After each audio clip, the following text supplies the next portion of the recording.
మే 13వ తేదీ జరిగే ఎన్నికల్లో ప్రచారంలో భాగంగా ఈరోజు మీ గ్రామంకి రావటం జరిగింది.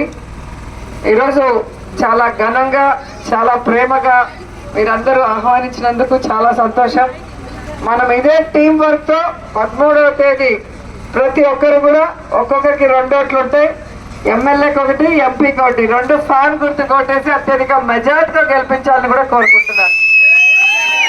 ఎందుకంటే గతంలో ఒక ఎన్నికలంటే అధికార పార్టీ ప్రజల్లోకి రావాలంటే భయపడే పరిస్థితి ఉండేది. కానీ ఈరోజు సంతోషంగా ధైర్యంగా మేము రాగలుగుతున్నాం, మీరు కూడా ప్రేమగా ఆహ్వానించగలుగుతున్నారు అంటే దానికి కారణం జగనన్న సుపరిపాలన.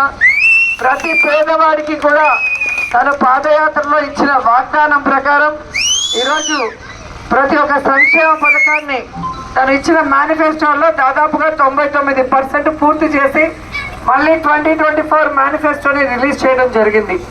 అన్న చెప్పాడంటే చేస్తాడంటే, సో చేసేదే చెప్తాడు, చెప్పింది చేస్తాడు జగనన్న. ఈరోజు చంద్రబాబు నాయుడు మేనిఫెస్టో చూస్తే మీకు అర్థమవుతుంది. చేయలేని అబద్ధాలను చెప్పి ఎలాగైనా అధికారంలోకి రావాలన్న దురుద్దేశం తప్ప ప్రజలకి మంచి చేయాలన్న ఆలోచన లేదు.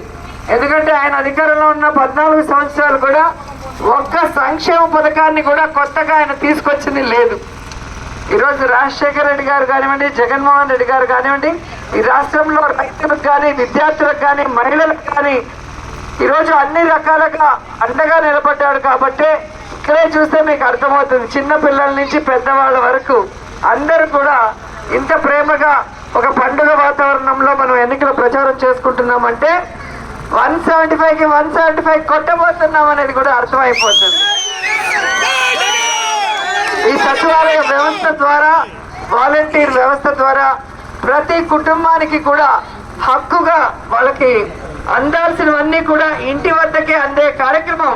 అంటే గాంధీ గారు కోరుకున్న గ్రామ స్వరాజ్యం, ప్రజల వద్దకే పరిపాలన వస్తే ప్రజల సమస్యలు దూరమయ్యే అవకాశం ఉంటుందని నిజమైన గాంధీజీ వారసుడుగా ఈరోజు జగన్మోహన్ రెడ్డి గారు సచివాలయ వ్యవస్థ ద్వారా అన్ని సమస్యల్ని దూరం చేయడమే కాకుండా అభివృద్ధి కార్యక్రమాలను కూడా చేయడం మీరు అందరూ కూడా గమనిస్తున్నారు.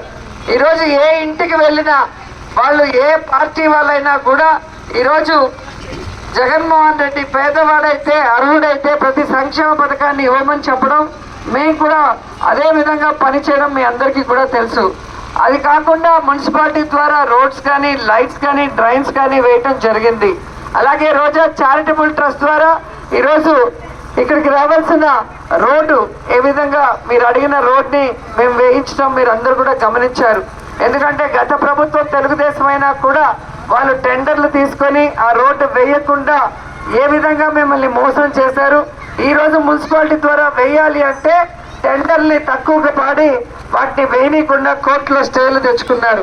అందుకే రోజా చారిటబుల్ ట్రస్ట్ ద్వారా మన ప్రజల కోసం మేము చేయటం జరిగింది. అంతేకాకుండా ఈరోజు రోజా చారిటబుల్ ట్రస్ట్ ద్వారా ఐ ఆపరేషన్స్ చేయించాము.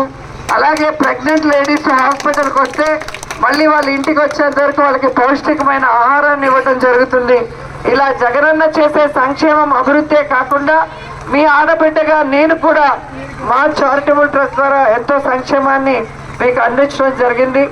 మరొకసారి అవకాశం ఇస్తే మళ్ళీ 5 సంవత్సరాలు మీకు ఈ సంక్షేమాన్ని కంటిన్యూ చేస్తూ మరింత అభివృద్ధిని చేస్తూ మీ ఆడబిడ్డగా మీ మధ్యలో ఉండాలని కోరుకుంటున్నాను. కాబట్టి నన్ను ఆశీర్వదించమని కోరుకుంటూ సెలవు తీసుకుంటున్నాను. జై జగన్, జై జగన్, జగనన్న నాయకత్వం, జగనన్న నాయకత్వం, జై జగన్.